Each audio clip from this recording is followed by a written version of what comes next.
Hello students, कैसे हैं आप सभी।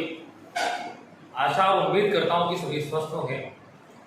मैं नरोत्तम राठौर, हिंदी का विद्यार्थी, आपके समक्ष आज अध्ययन अध्यापन की श्रृंखला को आगे बढ़ाते हुए गत कालांश में मैंने आपको सर्वनाम के सारे भेद विशिष्ट प्रकार से विवरण आपके सामने रख दिया था, विमर्श कर लिया था। मुझे उम्मीद है, आशा है कि सर्वनाम से बनने वाले सारे प्रश्न आपसे बन पाएंगे, ऐसी मैं आशा करता हूं और आश्वस्त करता हूं कि आगे जो टॉपिक्स होंगे, चाहे वो विशेषण हो, चाहे वो क्रिया हो, अव्यय हो, अगर आपने उसे ध्यान से देखा, अच्छे मन से पढ़ाई की, तो एक भी प्रश्न ऐसा नहीं होगा जो आपसे बन नहीं पाएगा। उसी क्रम को आगे बढ़ाते हुए सर्वनाम के बाद मैं आज विशेषण पर चर्चा करूंगा। आप बस उसे सुनते जाइए, देखते जाइए। आप अपने आप के अंदर पाएंगे कि आपने बहुत कुछ सीखा है। जो मेहनत करते हैं बच्चे, जो लगातार जुड़े रहते हैं, जो बहुत ज़्यादा अभी गर्मियों के सीजन में भी या गर्मियों के मौसम में बहुत ज़्यादा आराम ना करके अपने पढ़ाई में संलग्न है, उनके लिए मैंने 2 लाइनें लिखी देखिए। जो बच्चे अभी पढ़ रहे हैं उनके लिए ये 2 पंक्तियां समर्पित करता हूँ। लहरों से डरोगे तो नैया पार कैसे होगी, लहरों से डरोगे तो नैया पार कैसे होगी, मेहनत करते रहोगे तो हार नहीं होगी। इसी कोटेशन के साथ, इसी वाक्य के साथ मैं आपसे हमेशा मेहनत करने के लिए और आप लगातार अपने विषय में पारंगत बनते रहें, आप विषय में दक्ष होते रहें, यही मैं चाहता हूँ। अब इसी के आगे मैं आपको विशेषण के बारे में विमर्श करूंगा या मैं आपके साथ विशेषण की चर्चा करूंगा। आइए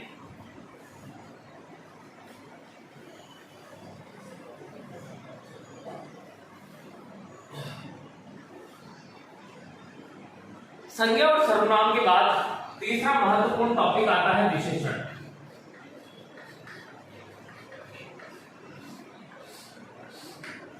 क्योंकि पूर्व कक्षाओं के दौरान आपने विशेषण को पढ़ा होगा और सामान्य सी परिभाषा आपको याद होगी कि वे शब्द या शब्दांश जो संज्ञा या सर्वनाम की विशेषता को प्रकट करते हैं, विशेषता बताते हैं, उन शब्दों को विशेषण कहा जाता है।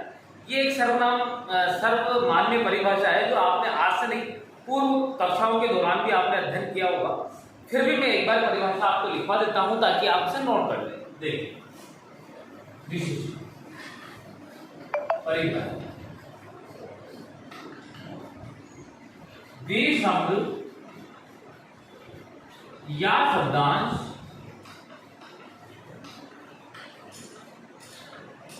जो संज्ञा या सर्वनाम की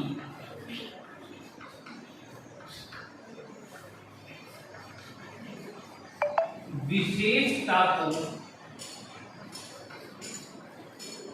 का प्रकटीकरण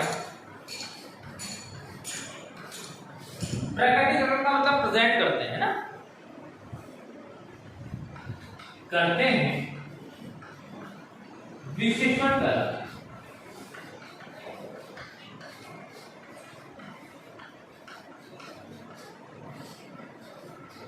क्योंकि ये परिभाषा आपके लिए कोई नई नहीं है, इससे पूर्व क्लासों में भी आपने पढ़ी होगी कि वे शब्द या शब्दांश जो संज्ञा या सर्वनाम के बारे में विशेषता प्रकट करते हैं, बताते हैं, वो विशेषण कहलाते हैं। फिर भी मैंने आपको नोट कराने के आधार पर या उसके लिए मैंने आपको यहाँ लिखा दिए। इंपॉर्टेंट ये तो है ही सही, लेकिन इंपॉर्टेंट अब वो चीजें हैं जो इसके भेद हैं। अब उन भेदों को किस प्रकार हम समझेंगे, उनमें कौन कौन से शब्द आते हैं। विशेषण तो वो है ही सही जो संज्ञा सर्वनाम की विशेषता बताते हैं। अब इसके आगे हम पढ़ेंगे वो इंपॉर्टेंट। देखिए, या नोट कर लीजिए, ठीक है, बिठा देता हूं मैं। अब आगे हमें ये देखने को मिलेगा, या हम अब देखते हैं, जैसे एक सामान्य सी बात, वह सुंदर है या यह गाय सुंदर है, तो ऐसा इस वाक्य के अंदर ऐसा कौन सा शब्द है जो गाय की विशेषता बता रहा है कौन सा शब्द है वो?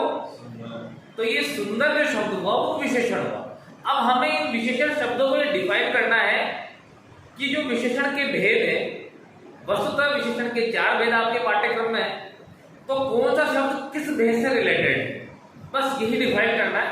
मैं समझता हूं आप आगे से देखेंगे विशेष प्रकार की चर्चा में आपको सब चीज समझ में आएगी। देखिए विशेषण के हम भेद अगर माने तो ये 4 है, ठीक है? कितने हैं? 4 भेद या 4 प्रकार के विशेषण होते हैं। पर गुणवाचक विशेषण, दूसरा संख्यावाचक विशेषण,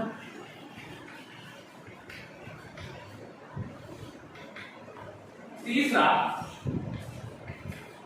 परिमाणवाचक विशेषण और चौथा सार्वनामिक विशेषण। अब आपको इन चारों भेद, ये जो 4 आपके समक्ष जो भेद लिखे गए, इनमें कौन कौन से शब्द परिगणित होते हैं, कौन कौन से शब्द इनसे रिलेटेड है, ये आपको पहचानना आना चाहिए। अगर ये आता है तो विशेषण का जो टॉपिक है वो आपको आ गया। सुंदर जो है वो संख्यावाचक विशेषण है, परिमाणवाचक विशेषण है, सार्वनामिक विशेषण है या गुणवाचक विशेषण। अगर आप ये अंतर करना सीख जाते हैं तो मैं समझता हूं आपको विशेषण का जो टॉपिक है वो पूर्ण रूप में आ चुका है।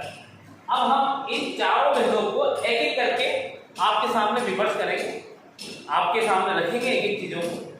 तो जो पहला भेद है गुणवाचक विशेषण का, इस पर हम चर्चा करते हैं। बाकी तीनों को अभी देख लो आप, लेकिन तीनों पर जो चर्चा है वो एक एक करके करेंगे, ठीक है?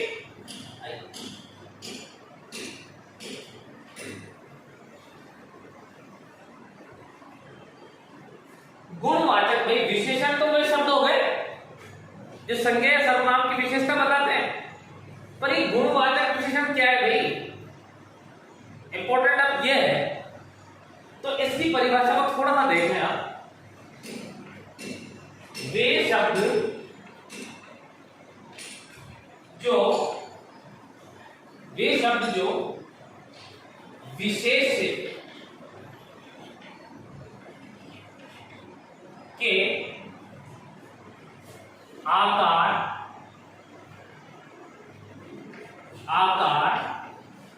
प्रकार, दशा, दिशा, स्थिति,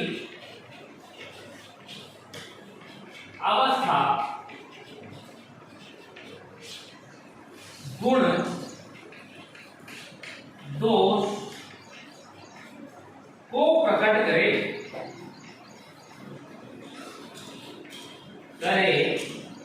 वे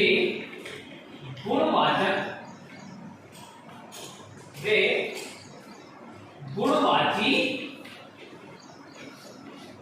विशेषण कहलाते।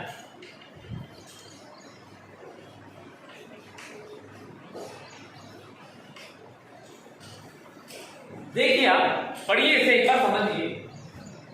विशेषण तो वो है जो संज्ञा या सर्वनाम शब्दों की विशेषता बताता है, वो सारे विशेषण, लेकिन विशेषण के पार्ट हैं।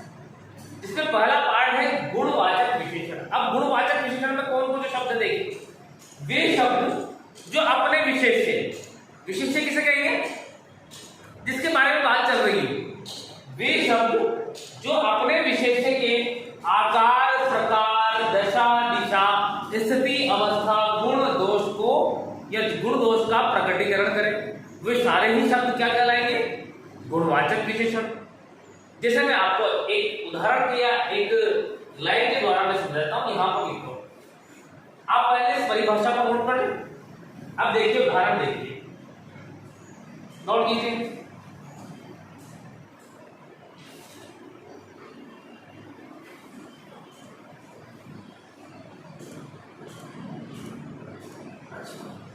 मुझे लग रहा है कि यहां के बाद आपको उधर नहीं आ रहा है, ठीक है कोई बात नहीं, मैं बोल रहा हूं फिलहाल एक बार लिख लीजिएगा, आगे से मैं उधर नहीं लिखूंगा। फिलहाल देखिए, गुणवाचक विशेषण वे शब्द या शब्दांश होंगे जो अपने विशेष्य के बारे में स्थिति, अवस्था, गुण, दोष, दशा, दिशा, आकार, प्रकार का वर्णन करते हैं, वे सारे ही शब्द गुणवाचक विशेषण के अंतर्गत आएंगे। फिलहाल मैं मिटा रहा हूं, अब उदाहरण देखते हैं।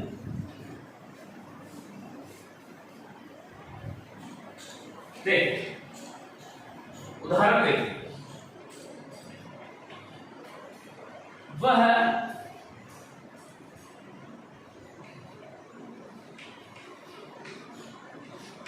सुंदर लड़की है। दूसरा, यह कमरा बहुत बड़ा है।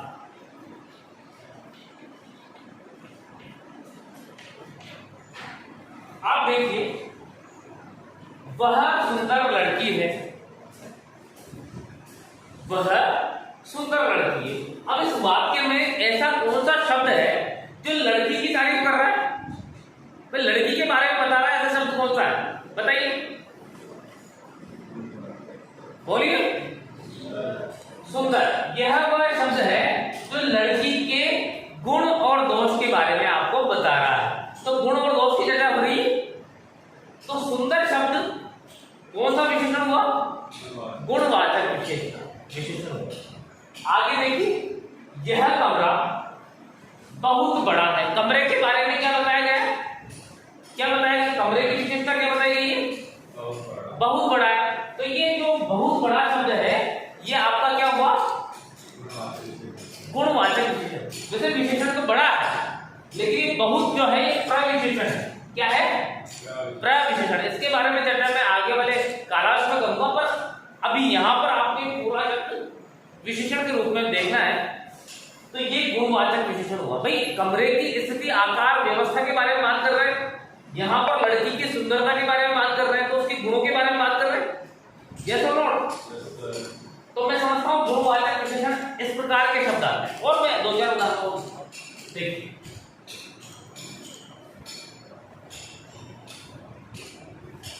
सांप बड़ा जहरीला है। अब मैं बताऊं ये सांप जो है ये तो विशेष है, सांप के बारे में बात कर रहे हैं, तो सांप कैसा है? ये जहरीला क्या हुआ? और विशेषण भी कौन सा हुआ? ये बड़ा शब्द क्या हुआ? प्रविशेषण, जो विशेषण की विशेषता बता रहा है। ठीक है, आगे देखो सेकंड, वह बड़ा, वह दुष्ट व्यक्ति है। अब भैया ये विशेष हुआ, व्यक्ति के बारे में बात कर रहे हैं, इसके बारे में बात कर रहे हैं, तो वो कैसा है? तो ये उसके गुण है या दोष है? तो ये दोष के बारे में बात हो रही है, तो कौन से? ये शब्द किस विशेषण के अंतर्गत आएगा? गुणवाचक विशेषण के अंतर्गत। तो आप ये समझ चुके होंगे कि ऐसे शब्द या शब्दांश जो विशेष्य के बारे में, विशेष्य कौन जिसके बारे में बात चल रही है, उसकी आकार, प्रकार, स्थिति, अवस्था, गुण, दोष, दशा, दिशा के बारे में आपको बता रहा हो, उसके स्वभाव के बारे में बता रहा हो, वो सारे ही शब्द किसमें आएंगे? गुणवाचक विशेषण में। समझ में आया? ओके, आगे बढ़े। अब हम आगे बढ़ते हुए दूसरे नंबर का जो विशेषण है, इसको क्या कहेंगे? संख्यावाची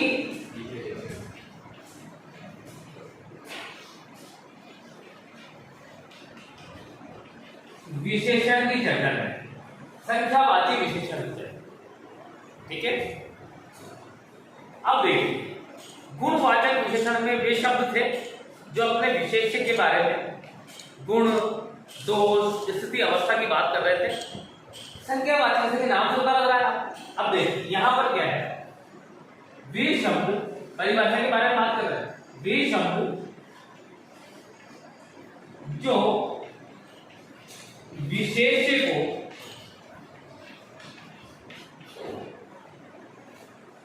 किसी सीमित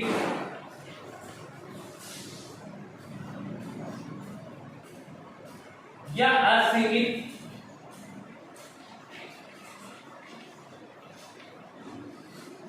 दायरे में बांध दे तथा संख्याओं का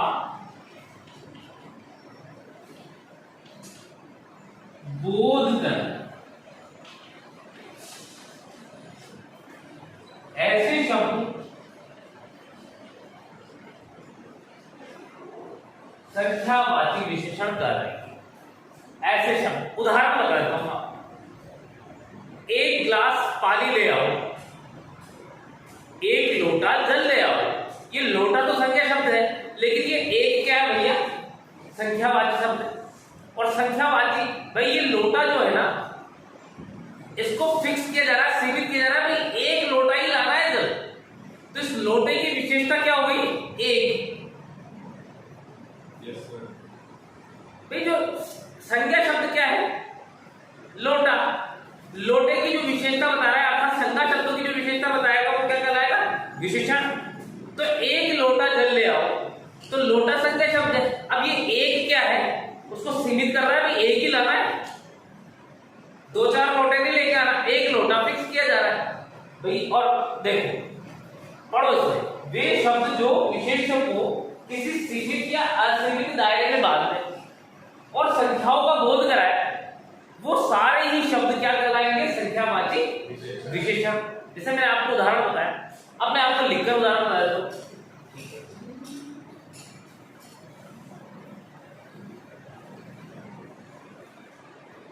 देखिए,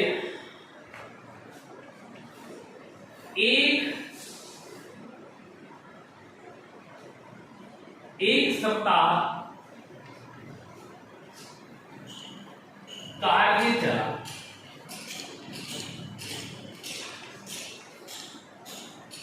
आप ध्यान दें, कार्य चलना। देखो तो कार्य अस्तित्व में है तो संख्या ही हुआ, कार्य काम क्या हुआ, संख्या हुआ भाई।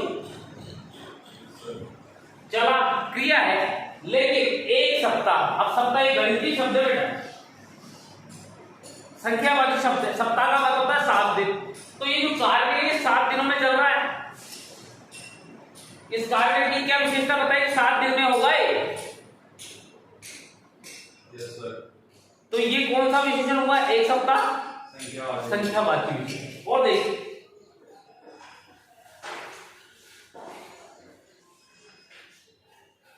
एक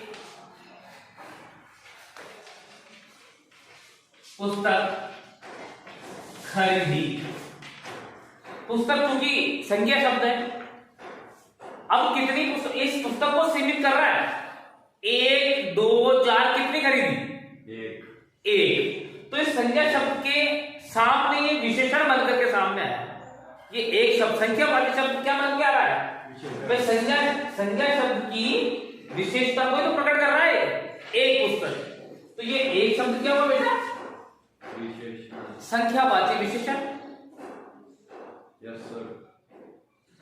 ठीक है, ये तो मैंने निश्चित। अब आगे एक और लास्ट उदाहरण दे रहा हूं इसका, आप थोड़ा बताइएगा। एक पुस्तक खरीदी, ठीक है। अब मैंने यहां लिख दी कुछ पुस्तकें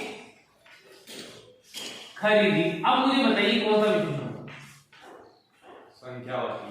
बिल्कुल, ये भी संख्यावाची हुआ क्योंकि कुछ पुस्तकें खरीदी। इसका भाव क्या है कि एक से ज्यादा खरीदी। इसे फिक्स पता नहीं है कि 2 खरीदी कि 4 खरीदी कि 8 खरीदी, लेकिन इसे ये पता है पुस्तकें तो खरीदी, लेकिन इसका ये कुछ का भाव क्या है, संख्या का ही मतलब कुछ पुस्तकें खरीदी। तो ये भी कुछ जो शब्द हुआ, ये कौन सा विशेषण हुआ, संख्यावाची। ये देखो पुस्तकों को असीमित कर रहा है। मैंने डेफिनेशन में बताया आपको कि वे शब्द या शब्दांश जो विशेष्य को सीमित या असीमित कर देते। तो वो एक तो सीमित कर रहा था, लेकिन एक कुछ जो है ये उस विशेष्य को असीमित कर रहा है। तो मैं समझता हूं ये बात आपको समझ में आई होगी, संख्यावाची विशेषण। अब हम बात करते हैं इससे आगे कि समझ में आया आप लोगों को? Yes, sir. ओके, आगे बढ़े। अब तीसरे नंबर का भेद जो होता है वो है परिमाणवाची।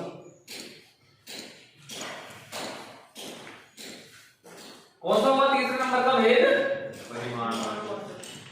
परिमाण वाचक या वाची विशेषण। अब आप देखिए परिमाण का क्या मतलब है? नापना तोलना।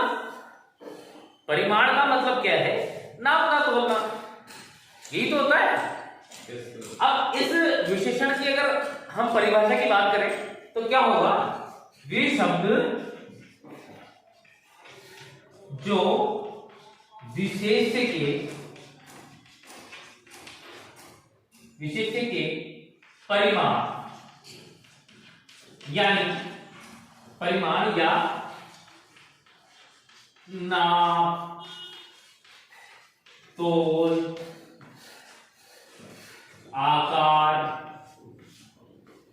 और या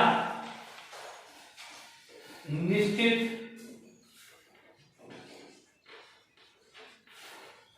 तथा अनिश्चित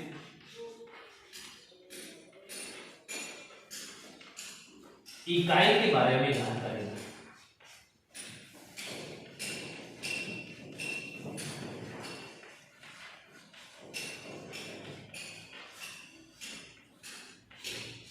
वे शब्द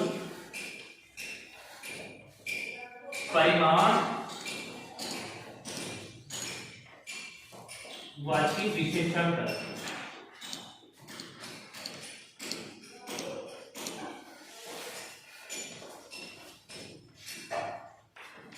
देखिए आप, परिमाणवाची विशेषण किसे कहते हैं?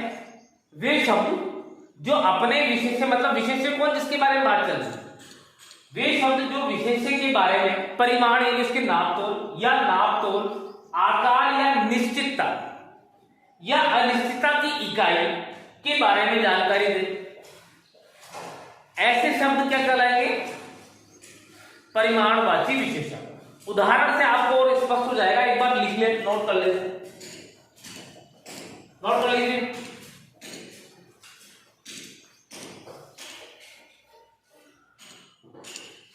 ओके, बढ़िया होगा ना? अब उदाहरण देखिए बेटा, उदाहरण देखिए, देखिए इधर 1 लीटर दूध बैलो। दूध संज्ञा शब्द है। अब इस दूध के बारे में ये क्या डायग्राम नापा जा रहा है उसे लीटर में, यस और नॉट? Yes, sir. अब ये नाप तोल वाली इकाई जो है ये किसमें जाएगी? परिमाणवाचक। परिमाणवाचक। ये 1 लीटर क्या हुआ? परिमाणवाचक। संज्ञा क्या हुई? दूध। तो दूध की विशेषता बताई जा रही है कि 1 लीटर है कि 4 लीटर है 5 लीटर नापा जा रहा है ना। Yes, sir. तो ये 1 लीटर क्या हुआ? परिमाणवाचक। परिमाणवाचक विशेषण। आगे देखिए, 1 किलो बादाम ले आओ।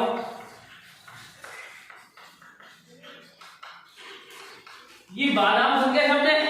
Yes, sir. अब 1 किलो परिमाण हो रहा है, इसका नाप तोल हो रहा है।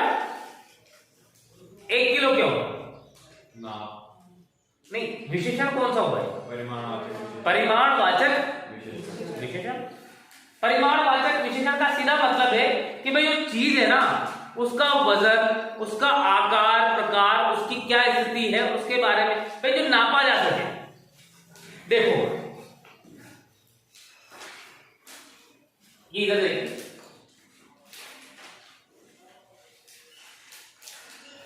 मीटर पर कपड़ा दे दो।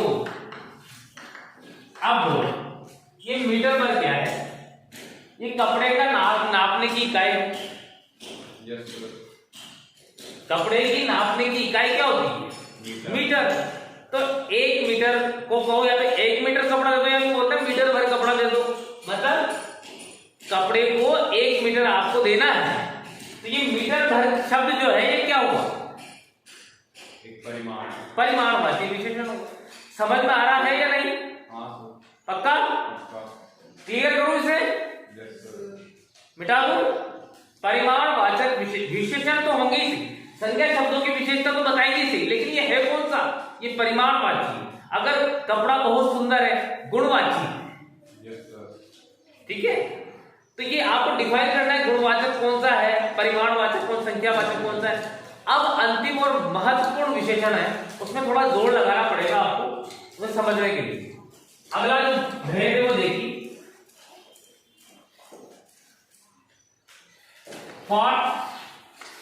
सार्वनामिक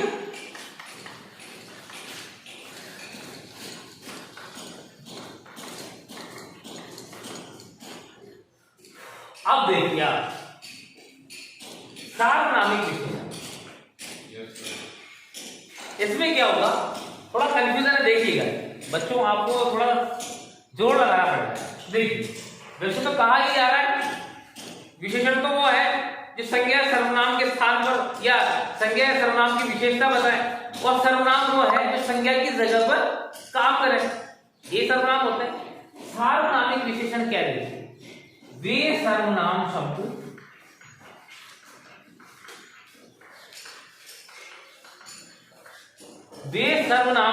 सर्वनाम वही मैं तुम हम, सर्वनाम शब्द वे सर्वनाम शब्द जो संज्ञा के साथ आकर विशेषण की भांति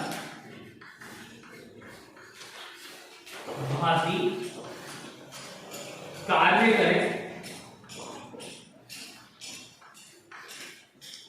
वे सर्वनाम शब्द जो संज्ञा शब्द के साथ आकर, जबकि आपको पता है संज्ञा सर्वनाम पढ़ा जाता तो संज्ञा की जगह पर सर्वनाम आते हैं, लेकिन यहां पर एक स्थिति ऐसी बन रही है कि ऐसे सर्वनाम शब्द जो संज्ञा के साथ आकर के विशेषण की भांति काम करें, उन्हें सार्वनामिक विशेषण कहते हैं। इसे नोट कर लीजिए, इसे मैं उदाहरण के द्वारा आपको स्पष्ट करूंगा, थोड़ा देखिए।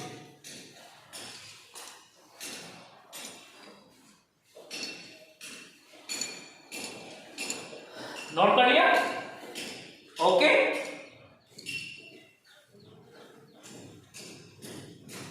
ध्यान दीजिए बेटा। अब मैं क्या बोल रहा हूं, देखिए उदाहरण।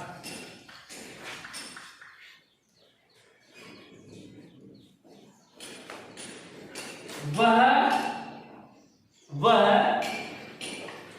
मकान मेरा है। अब ध्यान देना बेटा, संज्ञा शब्द क्या है? मकान। संज्ञा शब्द यहां अगर विशेषण आता तो ये आता वह मेरा है, लेकिन ये देखो आप यहां सर्वनाम भी आ रहा है और संज्ञा भी आ रही है। अब ये संज्ञा की के सामने क्या आया हुआ है? सर्वनाम आया हुआ है, और ये सर्वनाम इस संज्ञा के बारे में बता रहा है, विशेषता बता रहा है वह मकान। ये सारे नहीं, वह मकान। तो ये सर्वनाम शब्द की संज्ञा की विशेषता बता रहा है, बता रहा है, फिक्स कर रहा है वह मकान। ये वे शब्द या वे सर्वनाम शब्द जो संज्ञा के साथ आकर की विशेषता की भांति या विशेषण की भांति कार्य करे, क्या कराएंगे? कार्य। सार्वनामिक विशेषण। अब यहां मुझे बताओ ये वह शब्द क्या है? होने को तो ये सर्वनाम है, लेकिन क्योंकि संज्ञा के सामने है, सर्वनाम होता तो ये यहां आता मकान की जगह। अगर ये सर्वनाम होता तो इस मकान के स्थान पर आता वह मेरा है, ये होता, क्योंकि संज्ञा को रिप्लेस कौन करता है? सर्वनाम। तो संज्ञा के स्थान पर जो आता वो होता सर्वनाम। लेकिन ये यहां पर क्या है, इस वाक्य के अंतर्गत ये कौन सा सर्वनाम, ये क्या है, सार्वनामिक विशेषण। ये वह सार्वनामिक विशेषण है जो संज्ञा के विशेषता को प्रकट कर रहा है। होने को सर्वनाम है लेकिन संज्ञा के साथ आने पर ये संज्ञा शब्द की विशेषता को प्रकट कर रहा है, इसलिए ये वह सार्वनामिक विशेषण हो। आगे देखिए दूसरा, यह कुत्ता राम का है।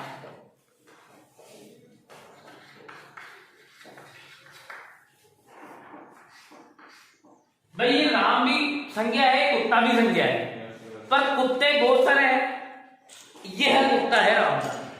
तो ये संज्ञा की विशेषता को कौन बता रहा है, और होने को ये शब्द क्या था, सर्वनाम था, लेकिन ये संज्ञा के साथ आने के कारण ये क्या बन गया, क्या बन गया, सार्वनामिक विशेषण। कोई समस्या और बताऊं उदाहरण, नहीं सर।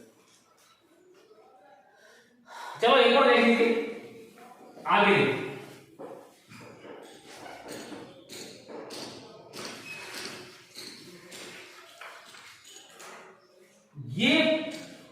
ये पेन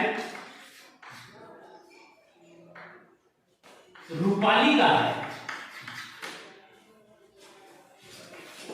यह रूपाली लाई, यह पेन रूपाली लाई। अब ये ध्यान देना, पेन तो संज्ञा शब्द है, रूपाली भी संज्ञा शब्द है। अब ये या यह लिख दो, यह होने को तो सर्वनाम है, यह वह सब सर्वनाम है, लेकिन अगर संज्ञा के स्थान पर आते हैं ये तब सर्वनाम कहलाते हैं। ये संज्ञा के स्थान पर आ रहे हैं क्या, ये संज्ञा के साथ आ रहे हैं, तो ये क्या हुआ, यह क्या हुआ, ये हुआ सार्वनामिक विशेषण। आया समझ में, चलो बहुत अच्छी बात है, उम्मीद है आप सभी को समझ में आया होगा। विशेषण की चर्चा हमने मौलिक रूप से अच्छे प्रकार से किया, आप इसे 1 2 3 बार देखिएगा, मैं समझता हूं आपको विशेषण का सारा कंसेप्ट समझ में आएगा। ओके, जय श्री राम।